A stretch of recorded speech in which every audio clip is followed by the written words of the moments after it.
The Daily Derech.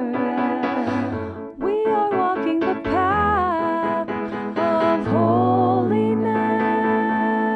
Hello, everybody. This is Rabbi Marcus Rubenstein. Welcome to the Daily Derech, a special project of exploring Judaism, the United Synagogue of Conservative Judaism, the Rabbinical Assembly, and Temple of Aaron. Today is the second day after Shabbat Kodesh, the 7th of Tammuz, 5786, corresponding in the secular calendar to Monday, June 22nd, 2026. We will read Parashat Chukat this coming Shabbat. Let's begin. Me'am Loez. We'll continue learning Me'am Loez on Parashat Chukat, and we're going to actually discuss some of the specifics of what kind of cow we actually need to do this mitzvah.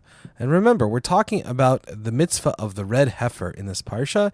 The mitzvah of the red heifer, the purpose of which is to eventually find it, burn it, use its ashes and water to sprinkle on those who are impure by contact with the dead body, that this would purify a person. And yesterday we spoke a little bit about how this law is like such a weird mystery and how we should relate to it. We told the story about Rabbi Yochanan ben Zakkai.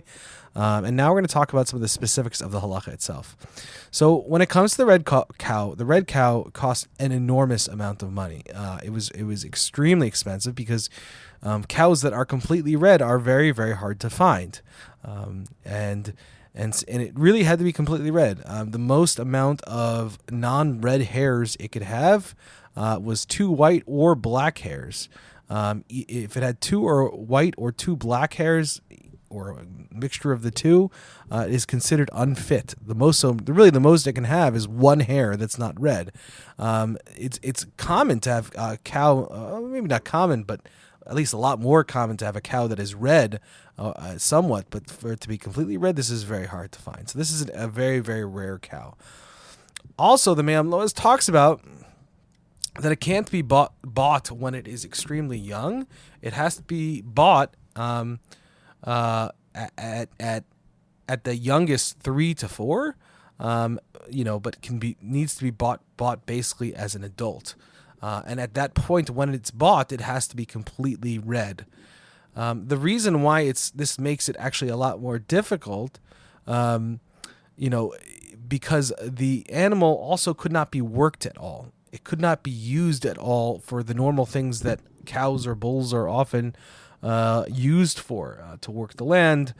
Even putting a yoke on the red heifer, even without using it to actually do work, would consider it disqualified now to be the red heifer that would serve for this purpose. Anything that's basically done to it to help it to make its life better is considered acceptable. But any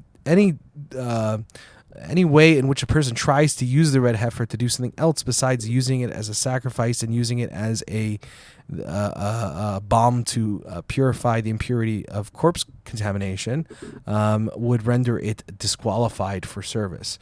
So you're finding a cow that is now around 3 or 4 that actually has never been used for work before. So not only do you just have to find this cow, you also have to find a cow that's never been used for work anymore. So the tradition of what would happen is often these cows would be found as babies, and they would be sort of the money would be given to the owner then, and the owner would then promise not to do anything with it and not to use it for work in any kind and make sure it doesn't get blemished. And then eventually, once it reached age, it would be given to the temple and the Kohanim to do this service. And this is sort of the way it was gotten around. Otherwise, this would almost be impossible, right? So this is an extremely, extremely difficult mitzvah. It would be hard to understand this ever really actually practically happening, which honestly, I think for me at least adds much more mystery around this interesting mitzvah that I just can't wait to learn more with you about it. Mishnah Torah. Let's continue learning the laws of the recitation of the Shema. We're in the second halacha of the second chapter. Kol dam korin. A person may recite the Shema as he is, whether standing, walking, lying down, or riding on the back of an animal. So it seems to be permitted to say the Shema in whatever position one finds oneself. One of the reasons that this is so explicitly stated here is because there were opinions otherwise. For example, Shammai, Shammai believed that because the verse said "Uvshoch v'chav kumecha," when you lie down and when you rise up, that the evening Shema must be recited lying down, and the morning Shema must be recited standing up or rising up. Now that's not the halacha as accepted. Instead, we go by Hillel and we attribute to those the time at which one lies down and the time at which one lies up, and so it's determined from there that actually position from the Shema doesn't actually matter in this case, right? A person may recite the Shema in any position he seems to find himself in. Right? You don't have to stop necessarily what you're doing, except it is forbidden to recite the Shema while lying face down on the ground or flat on one's back with the face pointing upwards. What's being said here is that we cannot recite the Shema in any way, right? Lying down with the face down or lying down with one's face up is seen as sort of an indignity. It's facing God in sort of an indignant way, seeming like look how I'm more important than you are, God, right? Which of course is the exact opposite of what the Shema is supposed to achieve. And if you remember, right, the Shema is all about intention, right? It's one of the few mitzvot that really needs serious intention and deep thought and acceptance of God while saying it, not just the kavanah, not just the intention to fulfill the mitzvah. So therefore these things are important. He states, however, one may recite it lying on his side. Right, so I think this is very important, right? This is halacha l'maaseh for many of us. Like if you have to say the Shema and it's coming late for the time, you could really do it quite fast. Like you can do it quite fast if you see that the time is passing by. You don't need to necessarily stop in doing what you're doing. He's going to say in the next halacha that a person who is walking should stop for the first verse, but only for the first verse, because we know the first verse is the one that requires real intention, while after that you can continue walking while saying the rest of the recitation of the Shema. Now, I think this is important, halacha l'maaseh, especially for people who say the Shema at nighttime. Often people end up saying the Shema while they're lying on bed. Now, this isn't necessarily the best way to say the Shema. The Shema should be said as part of Mariv, and with the Amidah and everything, you should stand up as long as you're a healthy person. So that's one that should be said. But there are cases, right, where you forget to do this thing and you just want to make sure you fulfill the Torah mitzvah of saying the Shema before you go to sleep. You can actually do that lying down, otherwise, as long as you're covered up. But what needs to happen is instead of lying on one's back, one needs to roll over to lie on one side.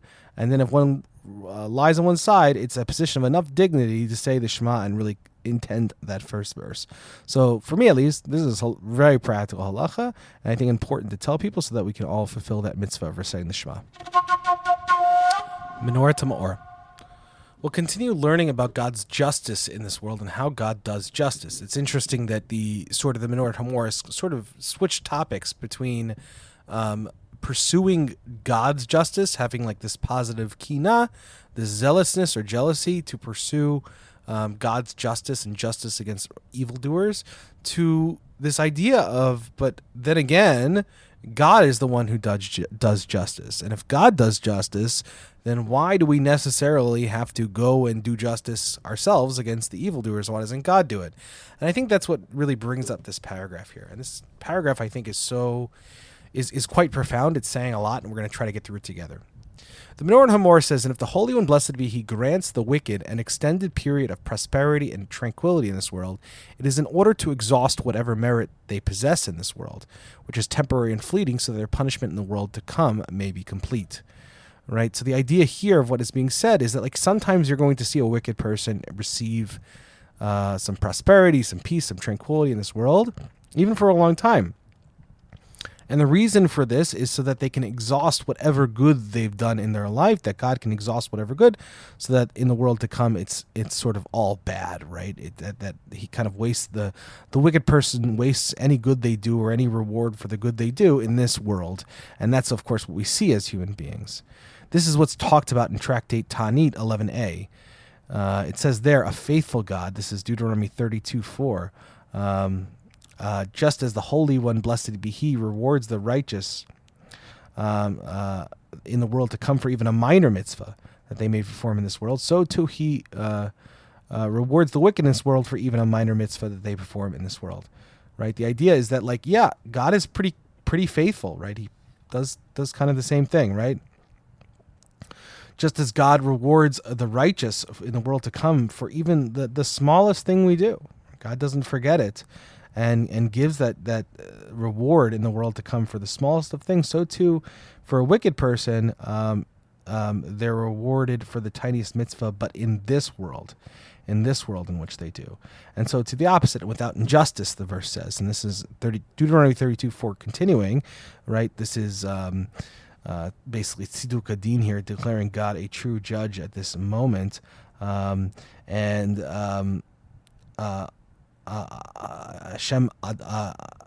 God is faithful with no fault, is what we usually say.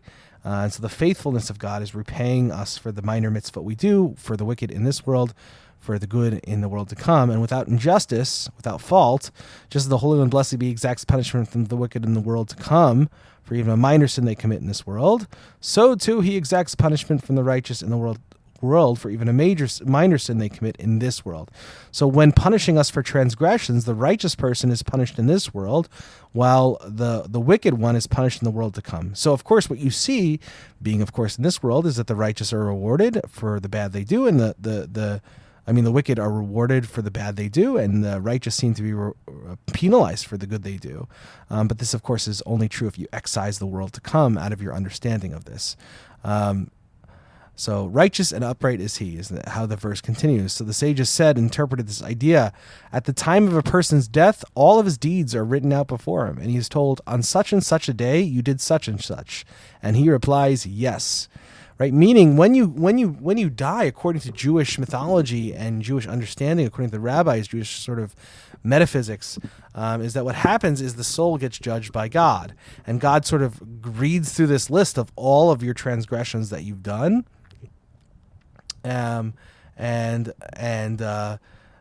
basically has your reply yes to all of them. Like, they'll be so clear to you remember them all so clearly that you'll just be able to say yes. You're not going to argue. And of course, then you sign that form. As it is said, he seals the hand of every man, Job 37:7. All right. And this is all to say, like, how much, like, nothing that God is going to tell you is going to be a surprise. It's such a clean form of judgment that you'll have no hesitation even signing a judgment that is negative against you. So a very important verse here, that the idea, and a very important sort of story here, is that, like, in the end, like, everybody, every person will acknowledge the justice of the judgment against them. And even saying, you've judged me rightly. You've judged me rightly. Like, everybody in the end, no matter how maybe crooked justice seems in this world, or hard to see, in the end, when God tells us our final judgment and tells us it'll all make sense to us in the end. And I think that gives a lot of hope, right? That no matter how crooked this world is, when God explains it to us, it'll make a lot more sense. And even so, we will not have any more taromits or any arguments against God and God's judgment, as I think many do here and many live with. So really important theology being given here from the rabbis.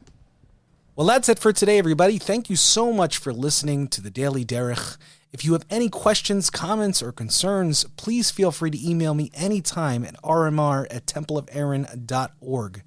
Thank you so much for listening. There are so many people to thank, and you can look in the show notes for that. And also, if you want to know and see any of these texts in the original, we actually have that too. You can actually find that in our episode description. So look in each of the episode descriptions and you'll find that information right there. Thank you very much. Have a great day, everybody.